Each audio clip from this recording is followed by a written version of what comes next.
let's go to bad. Okay, we go from ugly to bad. This is where we have irrational exuberance, which was a phrase used by the Fed and other people in the industry. There was irrational exuberance because of the internet.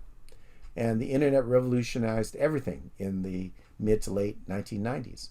So the securities market wanted stock to buy to have investments in internet-based business of all types.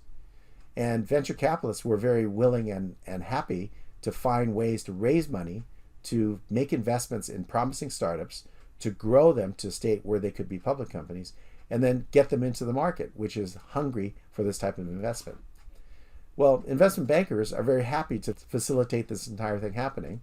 So they're working with VCs to get companies to make into IPO stocks and get them out into public companies. And again, guess what? Make their fees. Startups find it very easy to find money. They could raise $1 million on a business plan without any prototype, any proprietary nature, any customers. They can raise $1 million.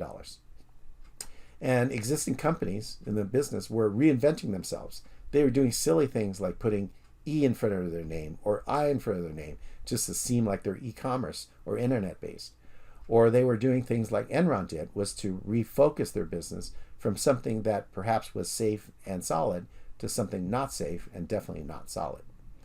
And the end result in Enron's case is they had a public utility company that they reformed and remade themselves into an energy market maker.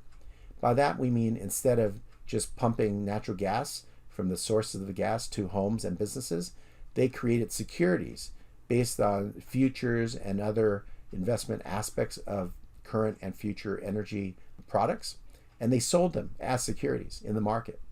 And then they had real clients, and then they ran out of real clients. So what did they do? They made up fake clients and had fake transactions to fraudulently create revenues and profits that they fed into financial statements, and people thought Enron, they're geniuses, and their stock went up. They were worth $90 a share, and when the emperor had no clothes got reviewed and the fraud was uncovered, it went to zero and they went bankrupt.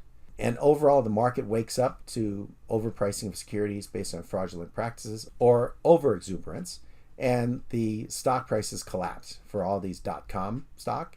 So that's what we sometimes call the .com era. .com obviously being the end of a URL for many of these e-commerce companies. But it wasn't just brand new companies. Companies that were large trying to reposition or expand into new business, they also got burned. So the end result estimated to be $1.7 trillion in market value lost when the collapse occurred in the early 2000s. And this loss of confidence again hit the markets, which again the government cannot permit because we lose the integrity of markets. Stock market plummets, the new economy companies were the worst hit, and we had things called walking dead, which are companies that went IPO that had no business being IPO, so they had cash but their stocks were flat. No one wanted their stock. Or we have just dead, companies that raise money, burn through their money, have no business, and go out of business and bankrupt. And Enron, the fraud is discovered and they go bankrupt. So Congress needs to do something to ensure more confidence and have actions taken. So they created a new agency, the PCAOB, and they created consequences for executives like CEOs and CFOs to make sure they understand the seriousness of the financial statements and the requirement for them to be accurate and usable by investors. We again got past that round, right? That happened in the early 2000s. We're now, 2 decades after that. So things have settled back down, but there's always this looming feeling that greed sometimes make people do things they would otherwise not do.